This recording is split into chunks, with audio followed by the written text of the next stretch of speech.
سلام دوستان، با کانال نکاتاپ خوش آمده. آیا شما سفر کردن با هواپیما را دوست می‌دارید؟ اگر ها، پس می‌دانید که سفر کردن با هواپیما مشکلات خاصی خود را دارد. شاید سمکه یگان مسافر گم شود و یا مسافر دیگر پروازش عقب افتد.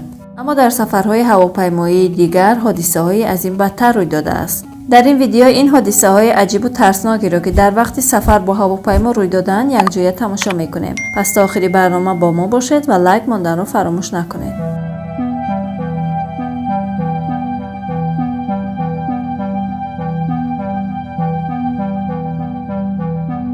یگان بار این طور شوخی با دوستانتان کرده اید که برای آنکه او را یاد میکنید با او گفته اید که بیا در سمکه‌ام تو را با خودم میبرم و یا یگان کسی دیگر این گپ را به شما گفته باشد.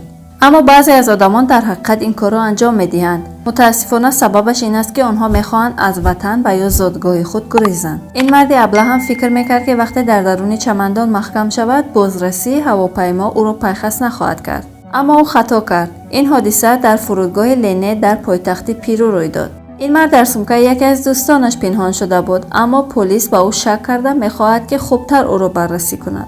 مردی که چمدان به دست داشت رفتار غیرعادی از خود نشان داد، هرچند که التماس میکرد و زاره میکرد، اما پلیس با گپی او گوش نکرده در سمکه اش را گشود. بالاخره در چمدان باز شده از درونش مرد میبراید که قصد گریختن از دادگاهش پیرو را داشت.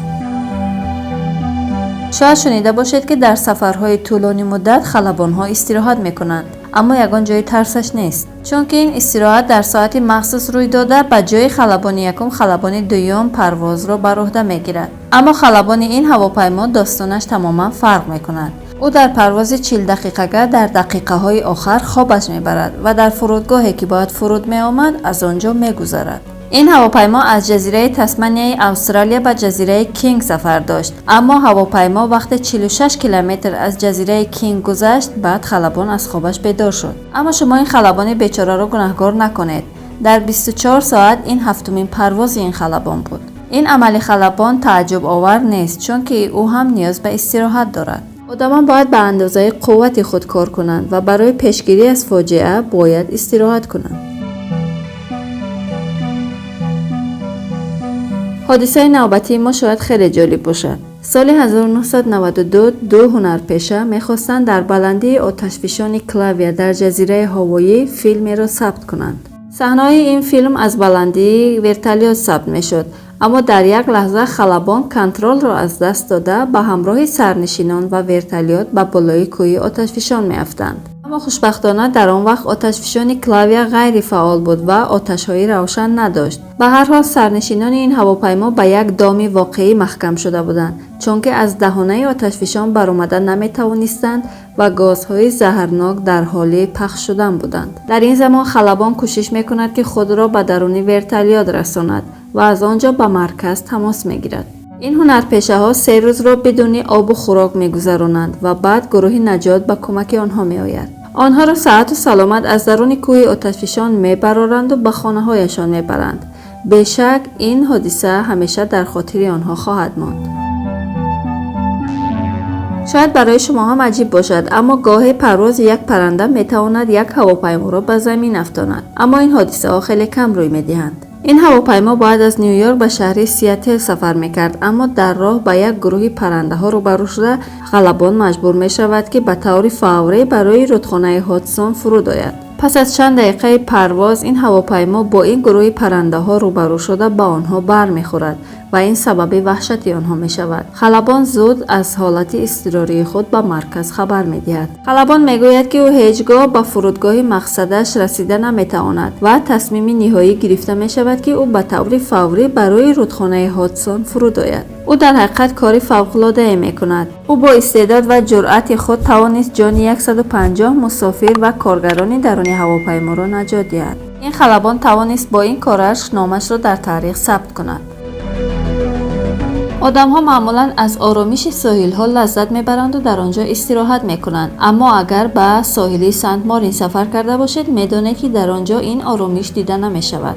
ساحل در نزدیکی فرودگاه قرار دارد و هواپیماها در ارتفاع خیلی کم از بالای ساحل می‌گذرند. حتی بعضا شمال سخت این هواپیماها می‌تواند گردشگرانی را که در ساحل دریا قرار دارند با خود برد. مامورانی که آنجا قرار دارند درباره این خطرها همیشه گردشگران و توریستان را با خبر می‌کنند. بعضا هواپیماها از فاصله 10 متری این ساحل می‌گذرند و توریستان زود تلفن‌هایشان را برآورده این صحنه را ثبت می‌کنند.